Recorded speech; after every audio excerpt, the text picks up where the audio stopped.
모든 목회자들과 또 선교사님들이 또 우리 성도님들이 함께 회의하고 함께 복지와 또 함께 누릴 수 있는 공간이 필요해서 총회주의를 맞아요. 총회관을 건립하고 있는 과정이 있습니다.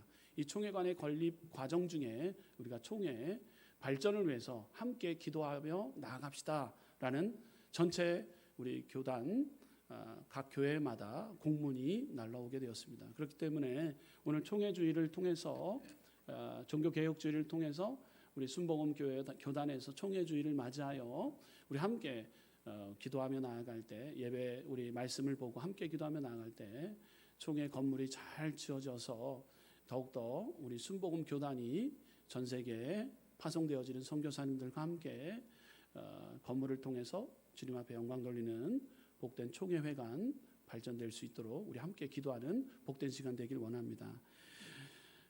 우리가 드려지는 헌금 일부 가운데에는 총회 발전 기금을 위해서 사용되어질 예정입니다. 이를 위해서 우리 총회 당회 우리 원들과 함께 마음을 모아서 우리 성도님들과 함께 드려지는 이 예물 그 헌금 일부를 하나님 앞에 드리기로 우리는 결의를 하게 되었습니다.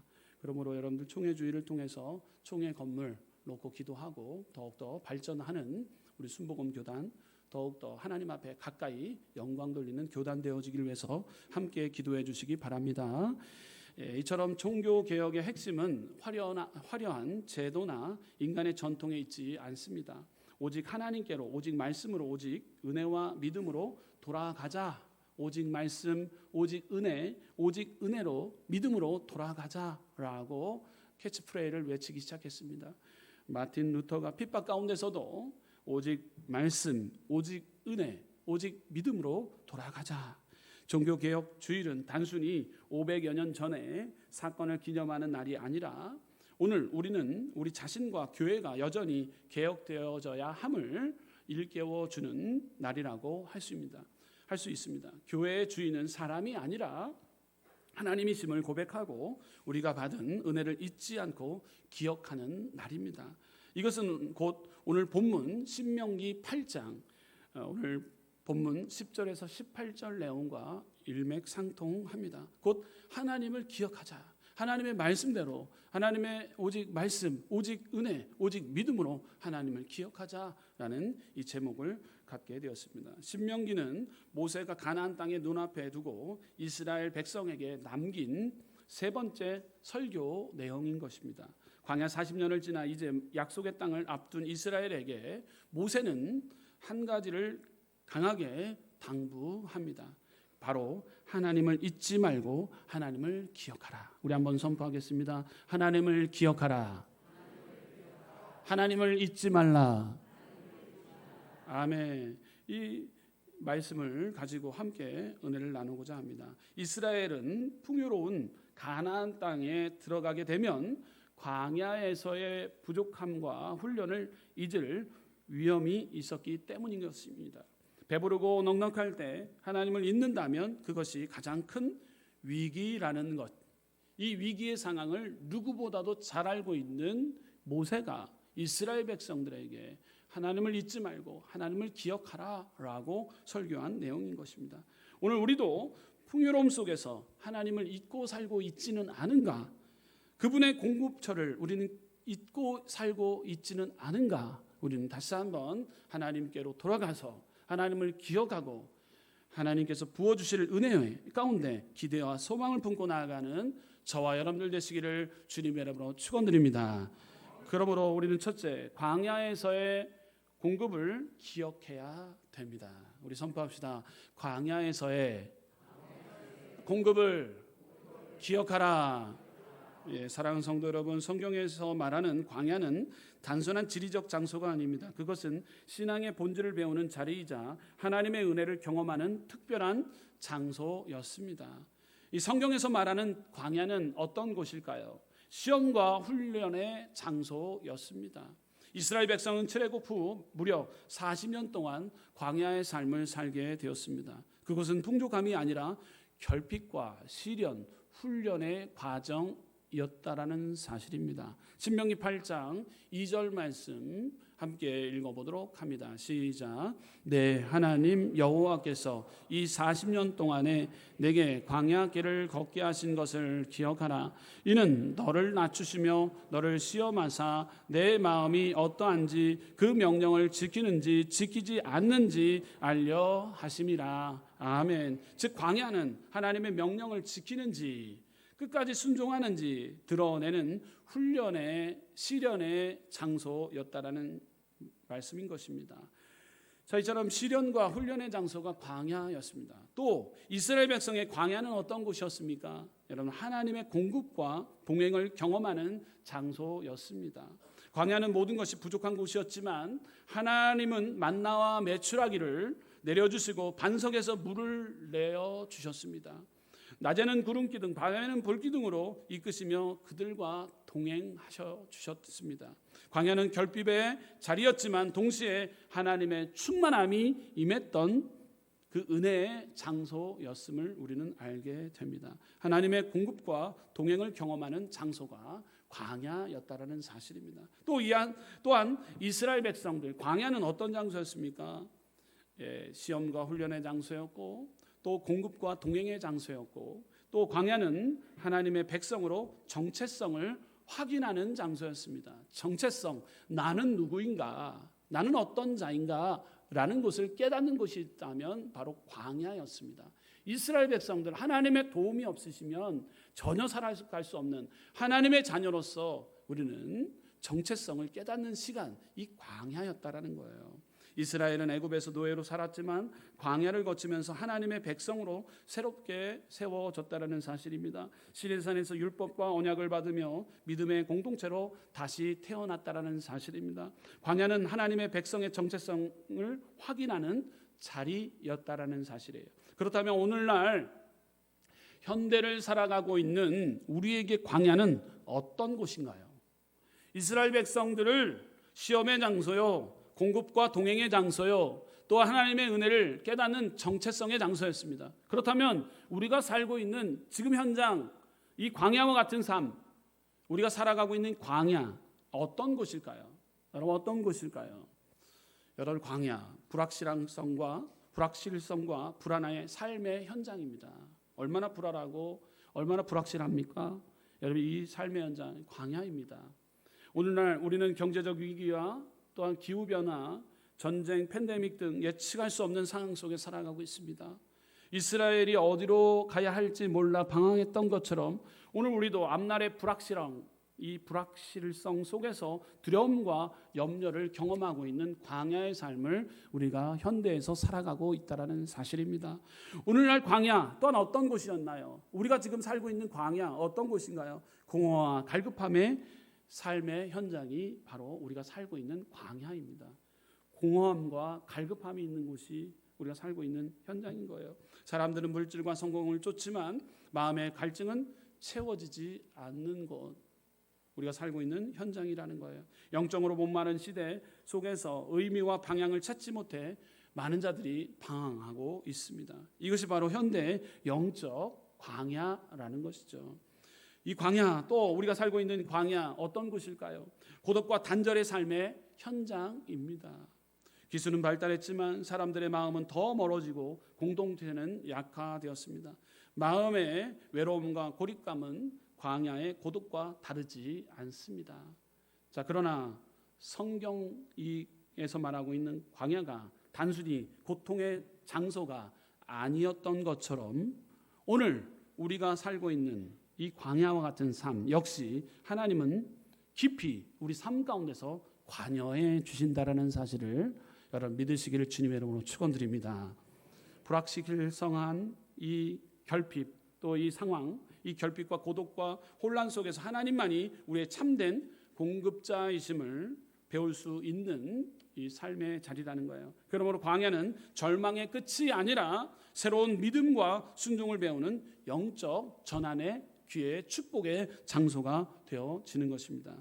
그러므로 우리는 하나님은 이 광야에서 이스라엘 백성들 공급해 주신 것처럼 우리 또한 하나님께서 이 광야 땅 가운데 공급해 주신다라는 것을 잊지 않는 저와 여러분들 되시기를 주님의 이름으로 축원드립니다.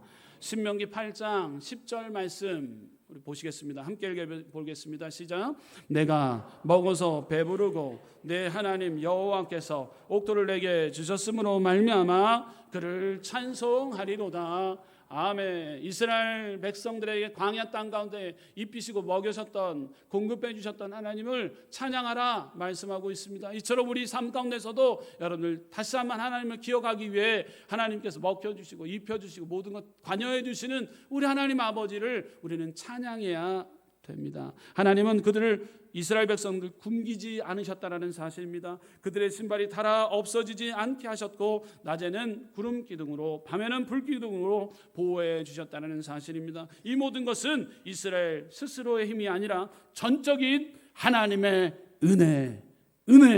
은혜였다는 사실입니다. 사랑하는 성도 여러분, 우리의 삶도 동일합니다. 오늘 우리가 숨쉬고 일하며 가정을 세우고 교회로 모여 예배할 수 있는 모든 것은 하나님의 공급 덕분이다라는 사실입니다. 추수의 계절을 맞아 풍성한 곡식과 열매를 거뒀지만 그것이 우리의 수고만으로 된 것이 아니다는 사실입니다. 모든 것은 하나님이 주셨다라는 사실입니다. 그러므로 우리가 해야 할 첫 번째 반응은 무엇인가요? 광야에서 우리에게 공급해 주신 하나님을 꼭 기억하는 믿음의 결단의 시간 되시기를 주님의 이름으로 축원드립니다. 그러므로 두 번째, 모세는 설교를 통해서 이스라엘 백성들에게 경고합니다. 교만의 위험을 경계하라 말씀하고 있습니다. 우리 선포합시다. 교만의 위험을 경계하라. 아멘. 가나안 땅에 들어가 풍요를 누리게 되면 이스라엘은 하나님을 잊고 자기의 힘으로 이루었다 착각할 위험이 있었다라는 거예요. 착각하고 있는 거예요. 여러분, 하나님께서 모든 걸 공급해 주셨음에도 불구하고 그 자리에 앉게 되고 그 자리에 서게 되고 그것에 누리게 되게 되면은요, 교만하게 됩니다. 겸손을 되찾아야 되는데 모든 것이 하나님의 은혜임을 입술로 고백해야 되는데 자기가 혼자 잘나서 잘했기 때문에 이 교만이 문제인 거예요. 이스라엘 백성들은 교만에 빠질까 봐 오늘 교만의 위험을 경계하라고 모세는 오늘 설교하고 있다는 거예요. 이스라엘의 가장 큰 위기는 광야의 굶주림이 아니었습니다. 풍요 속에서 하나님을 잊는 것이었어요. 잊는 거예요. 신명기 8장 12절에서 14절 말씀 함께 읽어보도록 합니다. 12절 14절까지 함께 읽겠습니다. 시작. 내가 먹어서 배부르고 아름다운 집을 짓고 거주하게 되며 또 내 소와 양이 번성하며 내 은금이 증식되며 내 포도주가 다 풍부하게 될 때 내 마음이 교만하여 내 하나님 여호와를 잊어버릴까 염려하노라. 여호와는 너를 애굽 땅 종되었던 집에서 이끌어내시고라고 기록하고 있어요. 여러분, 교만의 위험의 경계를 오늘 설교를 통해서 이 모세는 이스라엘 백성들에게 강조하고 있다라는 거예요. 오늘 우리에게도 같은 위험이 따를 수 있게 되는 것입니다. 교회가 성장할 때 하나님보다 사람의 능력을 의지하지 않고 있는가 우리는 점검해야 됩니다. 가정이 평안할 때 내가 잘해서 된 것처럼 생각할 때가 있지 않은가 우리 한번 점검해 보아야 되는 것입니다. 물질이 많아질 때 하나님을 향한 감사가 사라질 때 우리의 교만함이 더 불쑥불쑥 솟아나고 있지 않은가 점검해 봐야 되는 것입니다. 종교개혁 이전의 교회가 바로 그랬다라는 사실입니다. 화려했지만 교만했고 결국 하나님을 잊고 인간의 욕심과 제도를 앞세워서 살기 시작했어요. 타락과 방종으로 치닫던 그 독일 교회의 모습 가만히 보고 있지 않았던 마틴 루터는 종교개혁을 일으키기 시작했다는 사실입니다. 하나님은 종교개혁자 루터를 일으켜 다시 본질로 돌아가길 원했던 것이에요. 그래서 말씀으로 돌아가자, 기도로 돌아가자, 은혜로 돌아가자 이렇게 외쳤던 것입니다. 여러분들, 하나님은 전적인 은혜를 잊어서는 하나님께 우리는 전적인 은혜를 잊어서는 안 되는 것입니다. 교만의 빨간불이 켜져서는 안 된다라는 거예요. 여러분, 겸손의 녹색불이 들어와야 되는 것입니다. 교만은 망각을 낳고 망각은 멸망을 불러옵니다. 우리 한번 선포합시다. 교만은 망각을 낳고 망각은 멸망을 불러옵니다. 아멘. 잠언서 18장 12절 말씀 읽도록 합니다. 사람의 마음에 교만은 멸망의 선봉이요 겸손은 존귀의 길잡이니라. 아멘. 여러분, 교만은 망각을 낳고 망각은 멸망을 불러오게 되는 것입니다. 겸손할 때 기적이 일어납니다. 잠언서 22장 4절 말씀 가운데 겸손과 여호와를 경외함의 보상은 재물과 영광과 생명이니라. 아멘. 겸손을 통해서 보상을 받게 되고 재물과 영광과 생명까지도 우리에게 허락해 주신다는, 우리 선포합시다. 겸손은 기적을 낳습니다. 아멘. 여러분, 나만 장군 겸손함을 우리는 배워야 됩니다. 나만 장군 엘리사 선지자가 보낸 사자의 말을 듣고 핑핑거릴 수가 있었습니다. 나만 장군 힘이 있는 자였습니다. 엘리사 선지자 힘이 없어요, 어떻게 보면. 그러나 엘리사 선지자가 사자를 보내서 말을 전달합니다. 다른 물도 아니고 요단강에 가서 아람강도 아니고, 그 당시 아람강 더 깨끗하고 좋은 강이 있는데 그 강으로 가라는 얘기도 아니고, 엘리사가 직접 와서 안수해 주는 것도 아니고, 나만 장군에게 사자를 보내서 요단강에 7번 몸을 담그라고 했어요. 나만 장군이 충분히 핑핑 거릴 수 있었습니다. 교만할 수 있었어요. 네가 뭔데? 네가 직접 나한테 와갖고 안수해야 되는 거 아니냐? 그리고 여기 요단강보다 더 깨끗한 물이 있는데, 아람강이 있는데 왜 요단강에 가게 하느냐, 이렇게 핑핑거릴 수 있었다라는 거예요. 그런데 이 나만 장군은 핑핑거리지 않고 교만하지 않고 겸손하게 그 뜻받들어 겸손함을 통해 요단강에 몸을 담궜어요. 그럴 때 어떤 일이 일어났습니까? 겸손한 자에게 기적이 일어났습니다. 여러분들 수르보니게 여인은 또한 어떻게 했나요? 수르보니게 여인을 통해서 우리는 겸손을 배우게 됩니다. 예수님은 겸손한 믿음을 보시고 딸의 병을 고쳐주셨다는 사실입니다. 마태복음 7장 25절 30절 말씀 가운데 우리 함께 읽어보도록 합니다. 마가복음 7장 25절에서 30절 말씀 함께 읽어보도록 합니다. 시작. 이에 더러운 귀신 들린 어린 딸을 둔 한 여자가 예수의 소문을 듣고 곧 와서 그 발 아래에 엎드리니, 그 여자는 헬라인이요 수르보니게 족속이라 자기 딸에게서 귀신 쫓아내 주시기를 간구하거늘 예수께서 이르시되 자녀로 먼저 배불리 먹게 할지니 자녀의 떡을 취하여 개들에게 던짐이 마땅치 아니하니라. 여자가 대답하여 이르되 주여 올소이다마는 상 아래 개들도 아이들도 먹던 부스를 여기를 먹나이다. 예수께서 이르시되 이 말을 하였으니 돌아가라, 귀신이 내 딸에게서 나아갔느니라 하시니, 여자가 집에 돌아가 본즉 아이가 침상에 누웠고 귀신이 나가더라. 아멘. 겸손할 때 기적이 일어나는 것입니다. 겸손, 여호와를 경외하는 자 보상이 따라오게 됩니다. 재물과 영광과 생명이 오게 되는 것입니다. 수르보니게 여인 겸손함을 통해 예수님께 딸을 고쳐달라고 겸손의 마음 표현을 합니다. 이방 여인이 겸손히 주님의 은혜를 구했을 때 예수님은 그의 겸손한 믿음을 보시고 딸의 병을 고쳐주셨다는 사실입니다. 교만한 자에게는 하나님께서 역사하지 아니하시지만 겸손한 자에게는 하나님은 오늘도 여러분들에게 축복을, 여러분들에게 기적을 행하여 주실 줄 믿습니다. 이스라엘 백성들에게 교만의 위험을 경계하라고 설교했어요. 세 번째, 이스라엘 백성들에게 모세는 하나님을 기억하라고 말씀하고 있는 것입니다. 우리 선포합시다. 하나님을 기억하겠습니다. 하나님을 기억해야 되는 것입니다. 오늘 많은 사람들이 육체적 치매나 기억력 감퇴를 겪게 됩니다. 사랑하는 가족의 이름조차 기억하지 못하고 살아온 삶의 흔적을 잊어버리는 모습을 보면 참 마음이 아파요. 딸도 잊어버리고 남편도 잊어버리고 치매에 걸리는 거예요. 영적, 여러분들 더 나아가 우리는 영적 기억 상실증에 걸려서는 안 됩니다.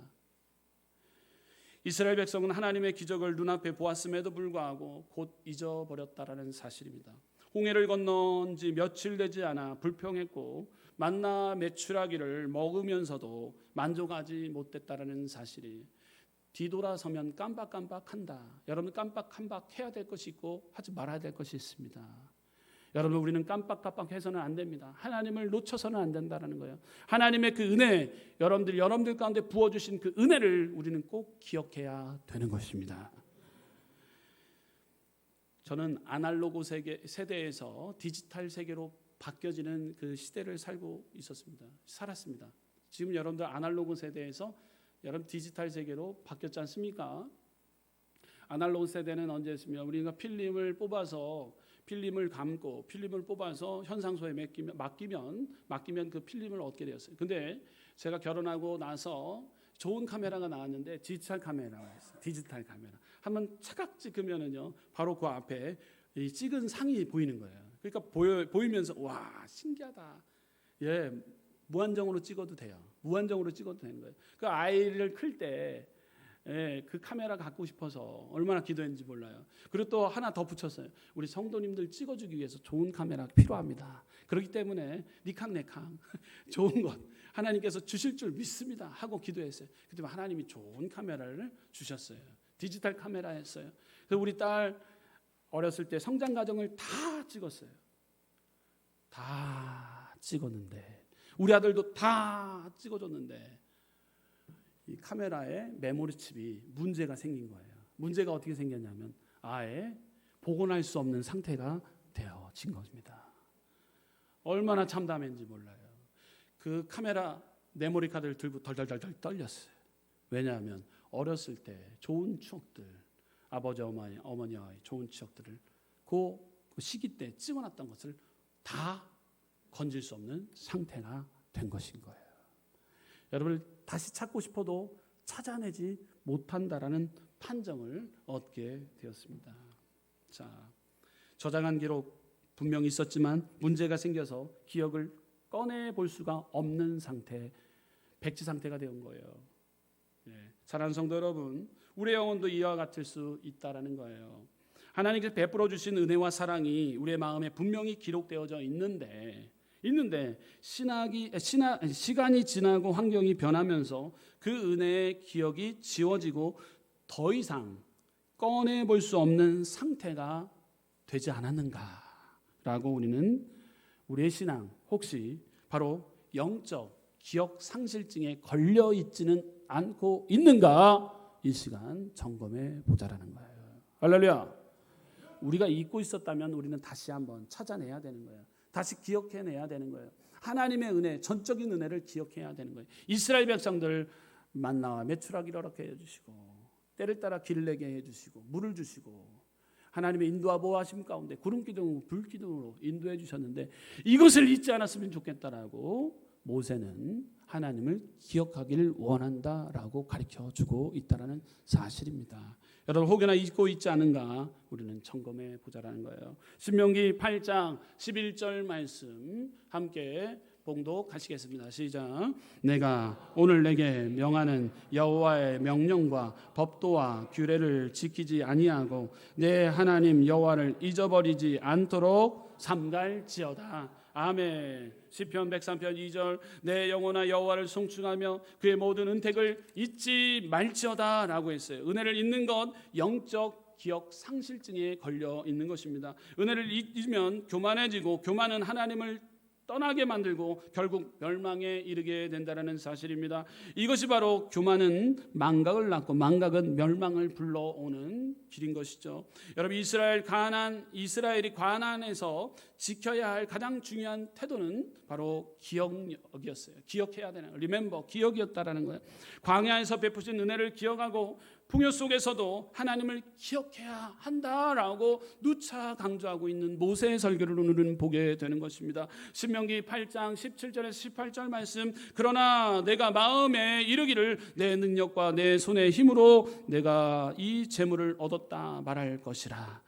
내 하나님 여호와를 기억하라. 그가 내게 재물을 얻을 능력을 주셨습니다. 이같이 하심은 내 조상들에게 맹세하신 언약을 오늘과 같이 이루려 하심이니라. 아멘. 하나님의 약속한 그 언약이 이루어지기 위해서는 우리가 꼭 기억해야 된다라는 것입니다. 광야 40년 동안 하나님께서 먹이시고 입히시고 보호해 주신 그 하나님의 이름을, 하나님의 그 역사심을 잊지 말고, 하나님께서 너에게, 우리에게 부어주신 재물과 명예, 권력 또한 하나님께서 주신 것을 잊지 말고 기억하라라고 강조하고 있다라는 것입니다. 오늘 우리가 누리고 있는 모든 것, 우리의 직장, 건강, 가정, 자녀, 교회, 이것이 우리의 능력으로 된 것이 절대 아니라는 사실이에요. 하나님께서 주신 선물임을 우리는 꼭 기억해야 될 줄 믿습니다. 하나님의 은혜로 살아왔음에도 불구하고 삶이 조금 나아지면 은혜를 잊어버립니다. 문제가 해결되면 기도하는 것도 멈춥니다.